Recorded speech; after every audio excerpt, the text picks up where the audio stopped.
예, 여의도 사사건건입니다. 오늘은 전원책 변호사 최재성 전 청와대 정무수석 나왔습니다. 안녕하십니까? 예, 안녕하세요. 반갑습니다. 안녕하세요. 예. 그 양당의 상황을 좀 보기 앞서서 오늘은 간단하게 짚어볼 게 하나 있습니다. 민주당 권인숙 의원이 발의한 법안인데요.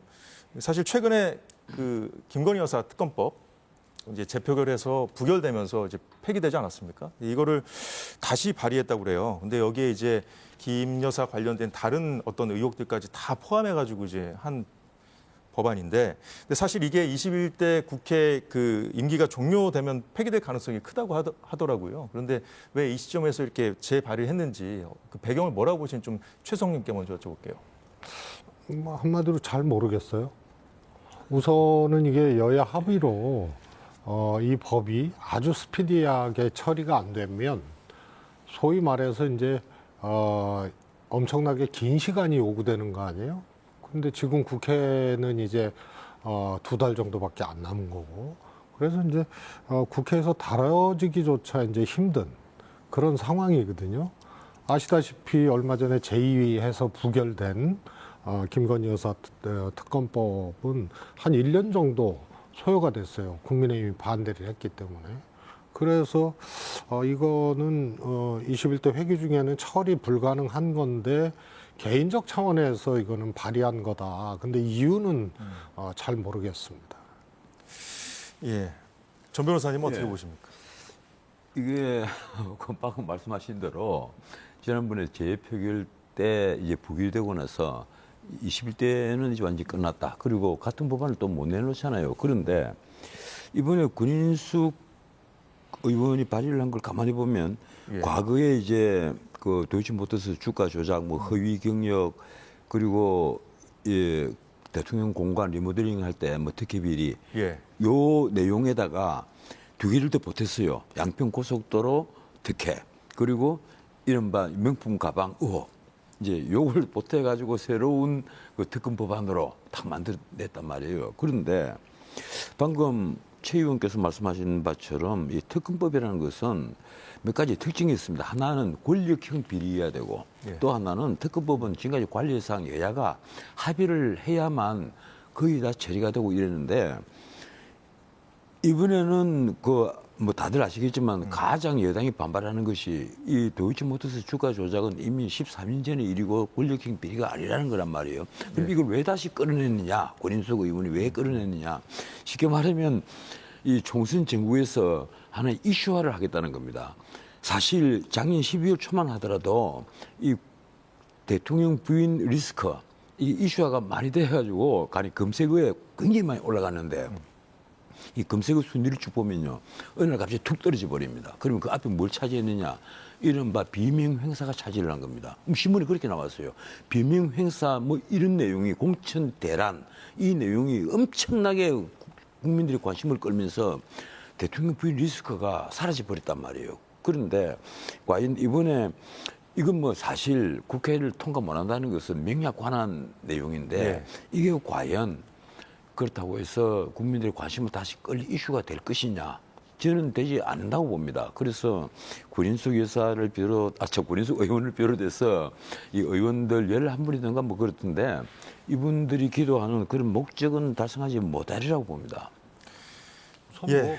그 내용을 말씀하시죠. 자꾸 얘기를 하시는데 저는 22대 국회에서 양평 고속도로 문제를 포함해서 특검법이 다시 발의될 필요성은 있다고 생각을 합니다. 그러나 2달 남은 21대 국회에서 이것을 다시 발의했다는 것은 조금 이해가 가지 않는 당 차원에서도 그런 뭐 측면이 있다. 원내에서 논의한 건 아니고 뭐 권인숙 의원 개인이 발의한 거다 이렇게 얘기하던데 그 가능성도 뭐 충분히 있다고 보시는 거예요? 저는 원내에서 논의했을 리가 없다고 봅니다. 그래도 당 차원에서 이것을 제2부결된 법안을 다시 발의하려고 하는데 이건 다시 하려고 그러면 또 시간이 엄청 걸리거든요.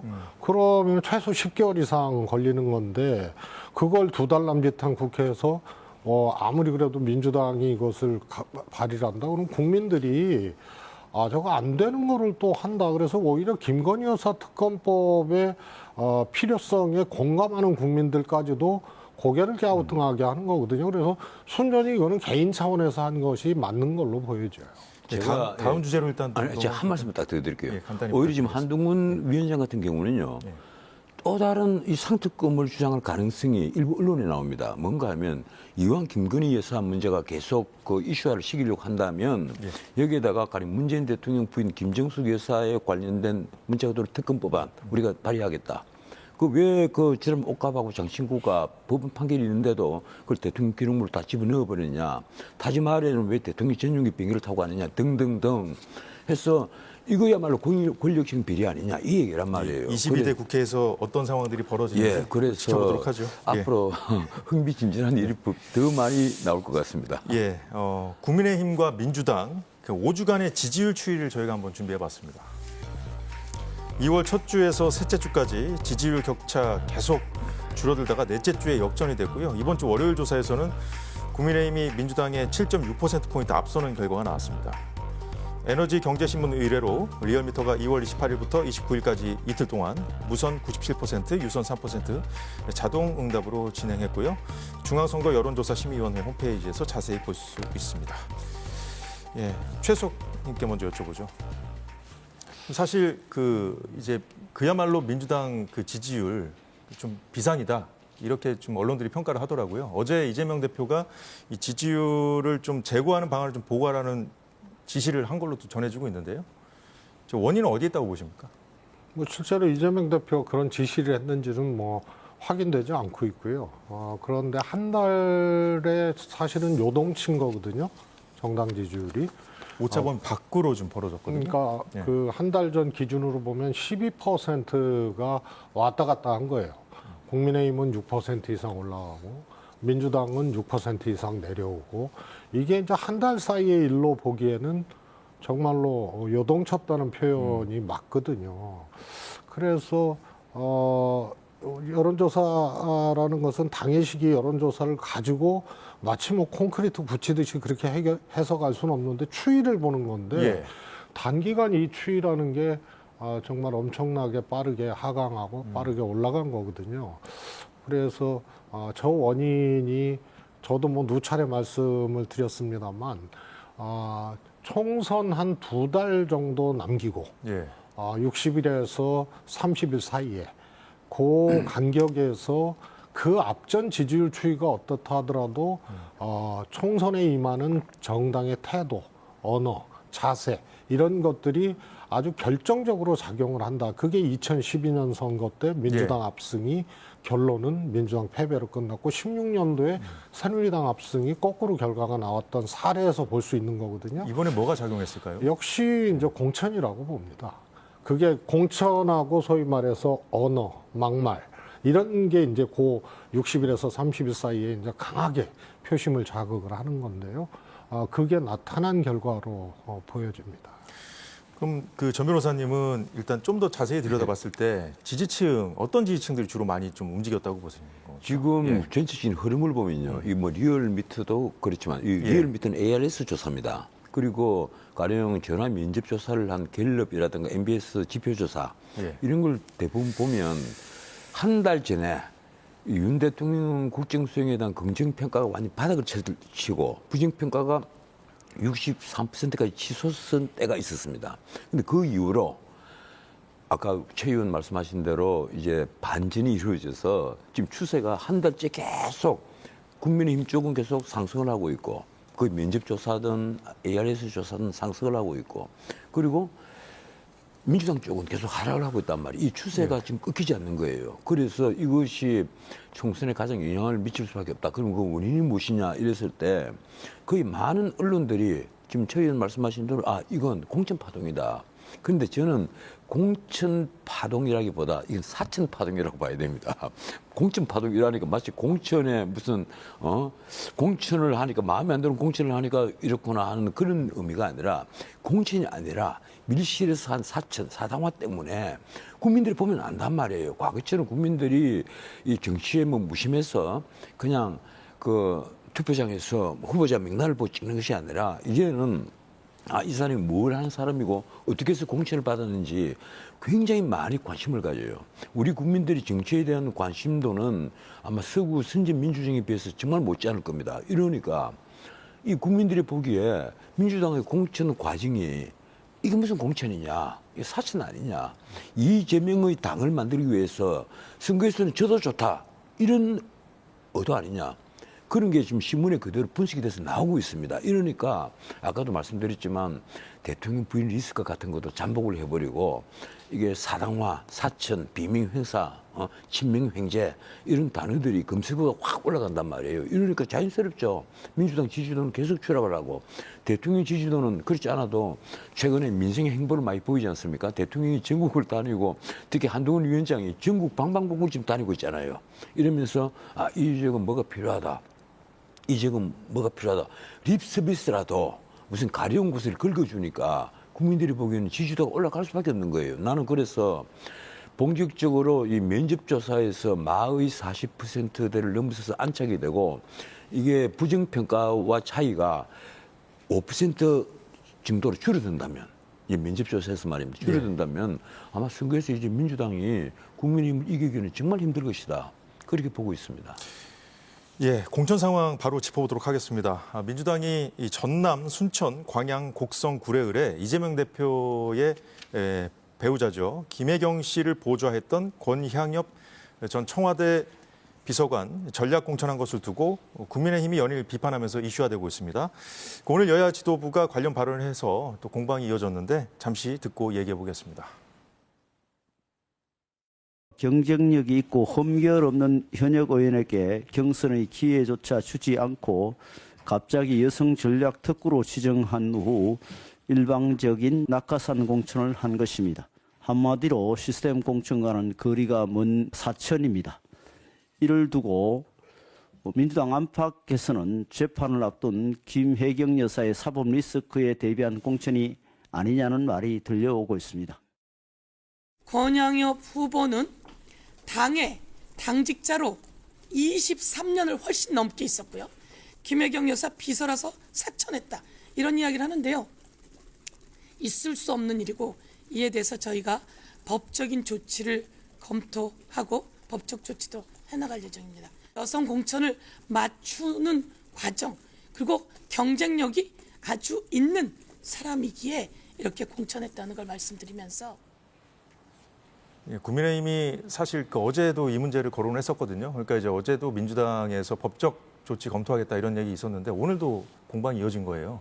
어떻게 보십니까, 최 의원님? 저는 이 문제는요 아주 심플한 문제예요. 4년 전에도 민주당은 여성 전략 공천 지역을 선택을 해서 전략 공천을 했습니다. 예. 그래서 그건 민주당 제도에 있는 거예요.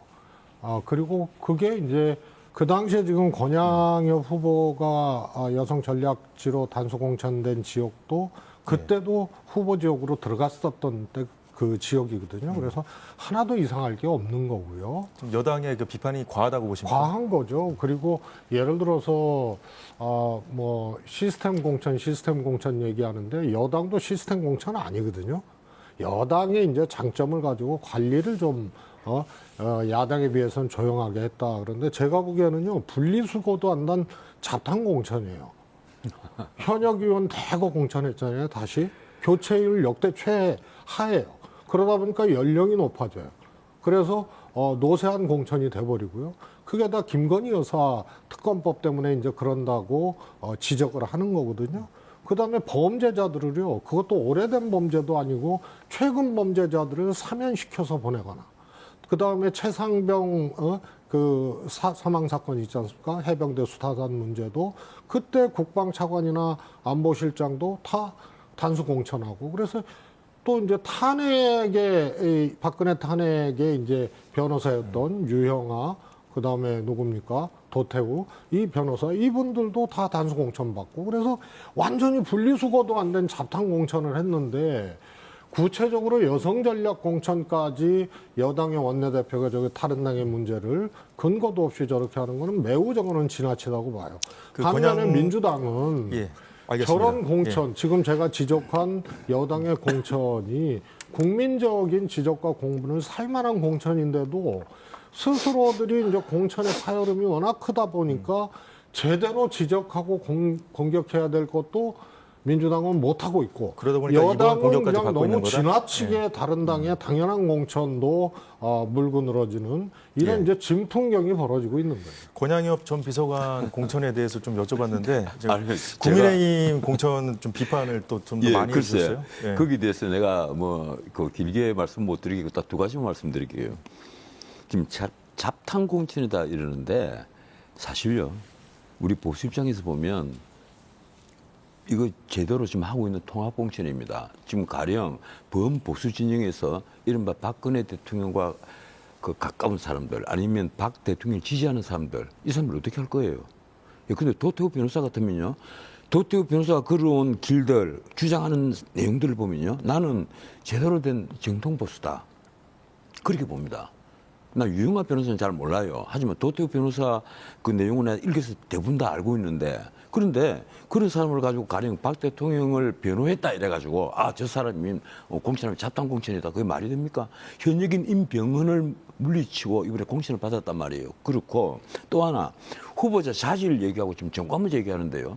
그거 민주당 공천 놔놓고 지금 국민의힘 공천을 두고 후보자 자질 얘기하면요. 지금 1시간 이상 떠들 수 있습니다. 민주당은 당장 이재명 대표가 기준이 됐지 않아요. 그런데 이재명 대표가 기준이 됐음에도 불구하고 억울한 탈락이 많고 쿠도프가 많기 때문에 지금 이 사천 아니냐 하는 밀실 공천 아니냐 이런 친명만 공천해 주는 것 아니냐.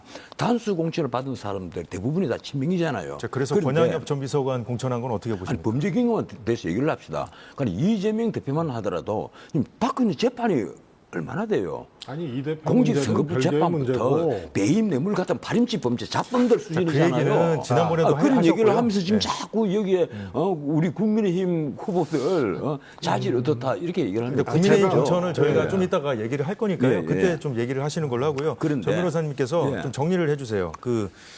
권양엽 전 비서관 공천한 건 어떻게 보시는지만 간단히 좀 얘기를 해주세요. 권양엽 공천을 두고 한동훈 비대위원장 그런 얘기를 했어요. 입이 쩍 벌어지는 공천이다. 그리고 사천이 끝판왕이다 이 얘기를 했는데 김혜경 대통령 부인의 그 수행을 했습니다. 이른바 수행 비서 역할을 했는데 그리고 그 대통령 부인 거기에 아마 부실장을 했을 거예요. 그런데 이분을 가지고 여성 전략 특구다 이래가지고 여기에 초선 의원 서동용 의원이 별다른 흠이 없어요. 그리고 이 양반이 내가 무슨 돈을 300만 원짜리 돈을 받았느냐, 그리고 내가 무슨 뭐 다른 비리가 있느냐, 내가 뭘 잘못했다고 해서 뭐 의원 평가 하위 20% 들지도 않았는데 나를 쿠도불을 시키고 이 난리를 치느냐 이건데 지금 그러면 그 왜 여성 전략 특보가 되느냐? 지금 민주당 변명은 그렇습니다. 전남에 여성 의원이 한 명도 없다. 그리고 여성 후보가 경선에 참여한 것도 없다. 그래서 전남에 여성 특구를 두겠다. 글쎄요, 그게 이유가 되는 겁니까? 그렇게 해서 여성 특구를 느닷없이 순천, 광양, 곡성 지역을 정해버리고 거기다가 지금 이 권향엽이라고는 이 국민들이 보기엔 아주 생소한 분을 같이 공천을 했단 말이에요. 그럼 이분이 사회에서 뭐 엄청난 이 기여를 하고 공헌을 해서 국민들이 널리 알고 있는 분이면 또 모르겠는데 그런 것도 아니에요. 당직으로 쭉 컸고 그리고 당에 있어서 실세들 주변에 늘 떠돌았고 그리고 이번에는 이재명 대표 부인 뒷바라지를 한 사람이란 말이에요. 그러면 과연 이걸 두고 우리가 공천이라고 볼 수가 있는 겁니까? 오해의 소지가 충분히 있다고 경선이라도 보십니다. 해야죠. 경선이라도. 광주 KBS에서 여론조사를 했는데 거의 3대1 이상으로 압도적으로 밀렸잖아요. 그러면 그런 밀린 사람을 공천을 주고 이기고 있는 사람을 컷오프를 시키려면 명분이 있어야죠. 그래서 한동훈 비대위원장이 이거 입이 쭉 벌어지는 공천 사천 아니냐. 그래서 사천이 끝판왕이다. 이렇게 말하는 것은요. 나 틀린 말이 아니라고 봅니다. 제가 한 말씀 예, 하시죠. 예. 권양엽 후보 같은 경우에는 소위 말해서 지금 김혜경 여사를 10만 원 이 의원 수행한 사람들 짬뽕값을 배모 당시 그 김혜경 여사 일을 봤던 일단 기소는 그 건으로 됐죠. 배모 씨 그것을 하여튼 100여 번 압수수색하고 다 해가지고 10만 4천 원으로 기소했어요. 그런 경우를 이제 집사라고 하거든요. 배모 씨 같은 경우는. 근데 권양엽 후보는 오랜 당직을 했던 사람이에요. 그리고 지난번에도 경선에 나가서 떨어졌던 사람이고요. 이재명 대표 사모님하고는 큰 인연이 없어요. 후보로 결정된 다음에 모든 국회의원, 모든 당직자들이 전부 이재명 후보, 민주당 후보 당선을 위해서 뛰었던 거 아니에요? 그렇게 배치된 거예요. 그래서 그거는 전통적인 집사 개념하고는 다르다는 건 그 정도로 말씀드리고요. 정리하겠습니다. 이 문제는 저희가 그다음에 갈 길이 너무 멀어가지고. 여성 전략 공천이라는 거는 민주당이 될 만한 지역에 여성을 어느 지역을 전략 공천하느냐의 문제이기 때문에 그것이 보기에 왜 현역 의원 멸정한 사람을 파내고 근리했느냐. 당선 가능한 지역 중에 전략 공천을 여성에게 주는 제도예요. 그렇기 때문에 민주당 현역 지역으로 갈 수밖에 없는 거예요. 아니 그 지역 예, 잘 유권자들이 들었습니다. 잠깐만요. 권리를 침해하는 겁니다. 예, 예, 알겠습니다. 그러면 전략 예. 공천 자체를 그런 제도를 그렇죠. 주면은 안 되는 예, 거예요. 전략 알겠습니다. 공천 제도는 예, 예. 반드시 여기서 정리하시죠. 예, 예. 국민의힘도 하잖아요. 예, 예, 그래서 정리해 전략 주십시오. 예, 공천에도 다 알겠습니다. 기준이 있는 거죠. 예, 예, 예. 저 오늘 이재명 대표하고 조국 혁신당 대표하고 만났는데 그 만나면서 한 얘기 저희가 좀 화면을 준비한 게 있는데 보면서 좀 여쭤보죠. 예, 준비가 됐습니까? 예. 이재명 대표가 윤석열 정권을 심판하고자 하는 모든 정치 세력이 힘을 합쳐야 된다. 조국 혁신당이 함께 있다. 이렇게 얘기를 했고요. 조국 대표가 협력해야 총선에서 검찰 독재의 강을 건널 수 있다. 그러니까 협력 그리고 또 힘을 합치자. 여기에 좀 방점이 있는 것 같습니다. 사실 초반에는 이 조국 혁신당이 생기기 전에는 조국 혁신당과 뭐 연대하지 않겠다. 뭐 이렇게 나왔다가 지금 상황이 이렇게 돌아가고 있어요. 예, 전 변호사님 어떻게 보십니까? 지금 제3지대만 딱 따로 떼어서 여론조사를 하면 조국 신당이에요. 이 조국 신당이 아니죠. 조국 혁신당이죠. 조국 신당이라는 것 성립이 안 된다 이러니까 획자를 하나 집어넣는데 조국 혁신당이 압도적 1위를 하고 있습니다. 그래서 많은 정치 관측자들이 이번에 조국 혁신당에서 비례대표 당선자를 내는 것은 거의 확실해 보인다. 그리고 본인이 그런 얘기를 했어요. 자, 나는 비례대표 출마를 합니다. 그리고 내가 감옥에 가게 되면 내 뒤 후순위가 다시 이어서서 그 윤준보가 싸우겠다. 이런 얘기를 한단 말이에요. 그런데 아마 이 전 세계 아마 전례 없는 일이에요. 항소심까지 징역 2년이 선고가 받고 예. 대부분 이제 법률심이잖아요. 그래서 이 징역 2년이 거의 그대로 확정될 가능성이 제가 보기로는 99%인데 이런 분이 지금 정당을 창당을 해가지고 내가 감옥에 가더라도 나는 비례대표로서 국회의원을 우리가 만들어내겠다. 그리고 국민적 지지를 국민이 양분되어 있으니까 받고 있단 말이에요. 그런데 이재명 대표는 처음에는 거리를 좀 두고 있다가 조국 이 교수가 지난번에 이 얘기를 했습니다. 뭔가 하면 내가 왜 이 조국 혁신당을 만들려 하느냐.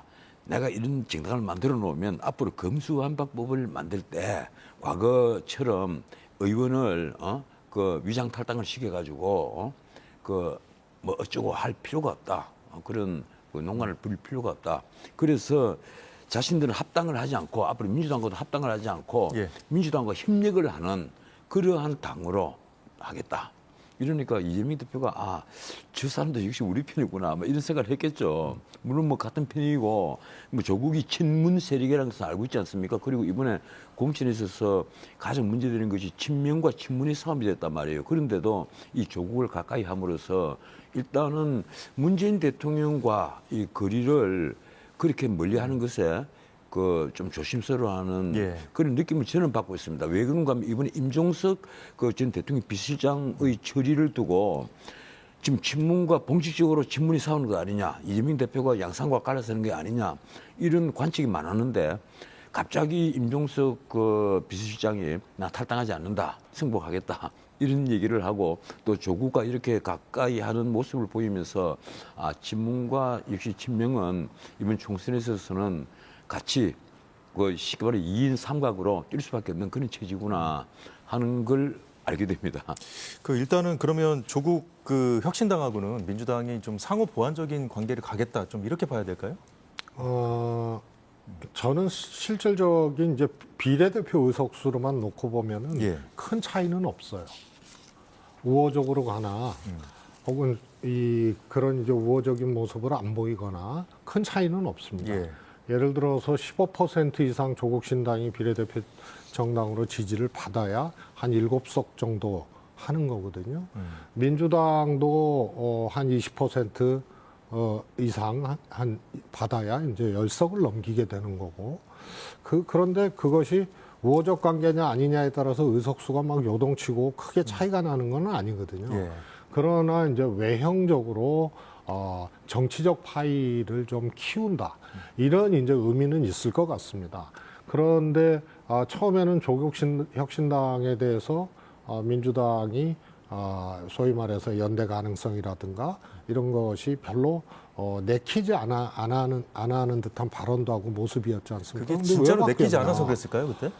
저는 실제로 그랬다고 봅니다. 그리고 그런 발언도 공개적으로 있었고요. 특히 이재명 대표 핵심 측근들 발언도 있었고요. 그럼 지금 상황이 바뀐 겁니까? 생각이 바뀐 겁니까? 아니면 상황이 바뀌어서 생각이 바뀐 그게 겁니까? 이제 일례로 당내 통합에 조금 실패를 한 거 아닙니까? 그게 이제 정당 지지율로 나타나고 있고, 예. 그게 이제 공천 이 일종의 이제 파동에 가까운 공천 문제가 이제 제일 크게 작동을 한 거고요. 그래서 안에서의 사실은 통합에 실패하고 당 바깥에서 찾게 되는 이런 이제 상황이 저렇게 만들질 않았나 하는 거 하나하고 예. 의외로 조국 신당의 지지율이 굉장히 높잖아요. 그러니까 삼지대 그것도 다른 신당들보다 높게 나오더라고요. 각종 상당히 조사에서. 높은 거고요. 예. 특히 비례정당으로서의 그 지지율은 훨씬 더 높죠. 그렇게 되면은 이제 적대적 내지는 비우호적 관계보다는 정치적 이제 득이 좀 되니까 좀 입장을 조금 선회한 그런 모습이 아닌가 싶습니다. 저희가 이제 시간이 얼마 안 남아서 국민의힘 상황을 조금 짚어보도록 하겠습니다. 사실 오늘 그 여러 보류지들이 아직 있었잖아요. 아직까지 당에서 결정을 못하는 지역들이 있었는데 오늘 몇 군데 발표가 됐어요. 그래서 이제 그동안 뭐 국민 추천제를 하지 않겠느냐 이 지역들이 그렇게 거론됐던 지역 중에서도 이제 하나가 이제 서울 서초을이었는데 그러니까 이제 신동욱 전 TV조선 앵커로 이제 단수 공천을 했고요. 박성준 의원이 컷오프 됐습니다. 컷오프 되면서 대신에 경기 부천 을로 전략 공천을 하기로 했다고 발표가 오후에 나왔거든요. 그래서 좀 이렇게 어려운 것들이 좀 정리가 되면서 국민 추천제를 할지 말지 좀 이렇게 후보지로 거론됐던 것 중에 조금 줄어들었거든요. 조금 최근에 좀 이 상황은 좀 관련이 있다고 보십니까? 이렇게 좀 막판에 정리를 하면서. 솔직히 말해서 저는 뭐 국민의힘 당원은 아닙니다만 이 국민 추천제 혹은 뭐 국민이 하여튼 건의를 해서 후보를 만들어내겠다. 이게 전혀 홍보가 안 돼 있어요. 아마 우리 예. 국민들 중에 이 국민의힘에서 지금 국민 추천제를 하고 있다는 걸 알고 있는 사람들이 거의 난 없다고 봐요. 사실 아까 말씀하신 예. 대구 달서갑 같은 경우에도 오늘 예. 유영하 변호사로 이제 예, 확정을 예. 하면서 이게 대구 지역에서도 혹시 국민 추천제 하는 거 아니야? 이랬던 지역도 좀 예. 줄었어요 지금. 그래서 가령 지금 서초울만 봐도 그렇습니다. 이 서초울에 이 신동욱 앵커가 서초울 후보로 왔고 박승중은 그 서초구청장을 지내면서 예. 지난번에 국회의원이 됐던 분인데 박승중 아마 의원이 거기 나름대로 인기가 많을 거예요. 그런데 만약 제가 공천관리위원장 같았으면 당장 이 생각을 했을 겁니다. 신동욱이 왔으면 이 스타성 있는 사람이니까 그리고 얼굴을 대중에게 많이 알린 사람이니까 가령 부천을에 후보가 없다. 전략 공천이 필요하다면 이 신동욱을 부천을에 고려를 했겠죠. 그리고 박승중은 그대로 아마 서초을에 하면 되고 다시 공천하겠습니다. 아마 경선을 해도 그렇게 박승중이 이길 테니까 그랬을 텐데 경선을 하면 박승중이 이길 수 있는 그 상태에서 박승중을 컷오프를 해갖고 당신 부천을로 가 이렇게 해버리고 그리고 느닷없이 신동욱 앵커를 아주 편한 안방지게 했단 말이에요. 그러면 영입한 효과는 무엇이냐? 난 영입한 효과는 전혀 없다고 봐요. 영입한 효과를 보려면 오히려 뭔가 그러된 게 아니냐. 그리고 국민 추천제 같으면 문자 그대로 뭐 포스터를 만들든지 인터넷으로 제대로 선전을 하든지 해서 국민들이 그 어떤 지역을 미리 안내를 하고 그 지역에 어떻게 후보를 추천해 주십시오 하면 훨씬 더 효과가 있었겠죠. 근데 지금은 저도 몰라요. 제가 모를 정도니까 국민 추천제를 누가 알겠습니까? 그동안 이제 계속 미뤄왔던 그 몇몇 지역 중에서 오늘 아까 지금 말씀 나눴던 서울 서초을, 대구 달서갑 오늘 공천 결정이 됐거든요. 국민의힘 오늘 추가 발표된 내용들 어떻게 보셨습니까? 저는 아까 말씀드렸지만요. 사실 민주당이 매우 아쉬운 것이 공천 소리가 그냥 진동을 하니까 국민의힘 공천이 정말 엉망이거든요. 아마 역대 최악일 거예요. 그러나 상대적으로 조용한 공천을 했고 집권당은 사실은 현직 대통령을 배출한 당이기 때문에 조정하고 설득하고 혹은 꿇어앉히고 이런 게 이제 가능한 상대적으로 야당에 비해서는 훨씬 가능한 환경을 가지고 있거든요. 예. 그게 이제 유감없이 발의가 된 건데 내용을 들여다보면요 정말로 형편없어요. 그다음에 국민추천제 같은 경우도 뭘 준비하고 뭘 알고 한 건지 아니면 그냥 이 인스턴트 제안으로 그냥 그렇게 한 건지 구별이 안 갈 정도로 뜬금없기도 하고 5곳인가 발표를 했다가 결국 한 2-3군데로 또 주는 거 아니에요? 그러면서 명분은 뭐 청년 등을 발굴 위해서 청년 전략 공천하는 게 훨씬 더 심플하고 낫죠. 그래서 생색내기 면피용 쇼잉으로 간 거예요. 그리고 뜯어보면은 사실 아까 도태우 변호사 얘기를 했는데요. 뭐 우리 전원책 변호사님 입장에서는 칭송할 만한 분일지는 몰라도 부정선거였다고 이거 앞장선 분이거든요. 그래서 정말로 저는 상식적으로 그런 분들이 어떻게 공천받을 수 있는지 이해가 안 가요. 그다음에 국정원 댓글 조작 사건 사면시켜서 국정원 차장 내보내고 그다음에 또 그때 같이 했던 그 경찰청 경찰 댓글 조작 사건 이분도 사면시켜갖고 또 내보내고 그다음에 지금 돈 받았다고 하는 정우택 의원이나 이런 분들도 또 정리해 주시죠. 예. 그다음에 1심 판결에 유죄를 받았는데 본인이 항소 포기하고 이거 사면시켜가지고 내보내고 그러니까 이게 잡탕 쓰레기 공천이죠. 그런데 민주당이 자당의 이런 이제 통합 공천을 못하고 소리가 진동하다 보니까 이 형편없는 공천이나 공천 과정에 대해서도 제대로 지적도 못하고 싸우다 보니까 더 기울어져 버린 거죠. 예, 아쉽지만 오늘은 시간이 다 돼서 여기서 정리하겠습니다. 이건 조금 한마디로 30초만. 하겠습니다. 예. 30초, 예. 이재명 대표가 하는 말과 아주 비슷한 얘기를 하는데 이재명 대표가 그러죠. 자기들 공천은 흐르는 물소리를 소음이라고 한다. 근데 저쪽은 고인물이다. 무슨 얘기예요? 내가 보기로는요. 저는 그 말에는 동의 못해요. 예, 이재명 대표의 그 진단에 대해서. 정리는 우리가 안 되는 거니까 한 객관적으로 말씀만 듣고 객관적으로 살펴보면 다 알 수 있는 사항입니다. 이 민주당 의원들의 가령 정과 그리고 지금까지 한 일들 비행들 이런 걸 감안하면 지금 우리 최 의원 하시는 말씀은 자신들이 반성해야 될 말을 남의 당에다 지금 뒤집어 씌우는 거예요. 다음 주 이 시간에 자, 한 말씀만 드리면요. 저는 한동훈 위원장이 국힘의 귀책으로 보궐선거가 발생한 적은 후보 내지 않겠다 그런 거 아니에요? 지금 저는 그거 거짓말이라고 봐요. 왜냐하면 지금 공천하는 거 보면요. 범죄를 저질렀던 사람을 바로 사면시켜가지고 지금 공천을 주잖아요.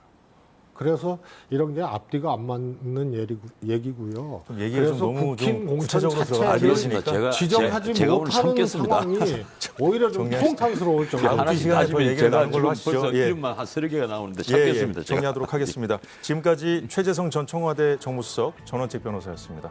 오늘 말씀 고맙습니다. 예.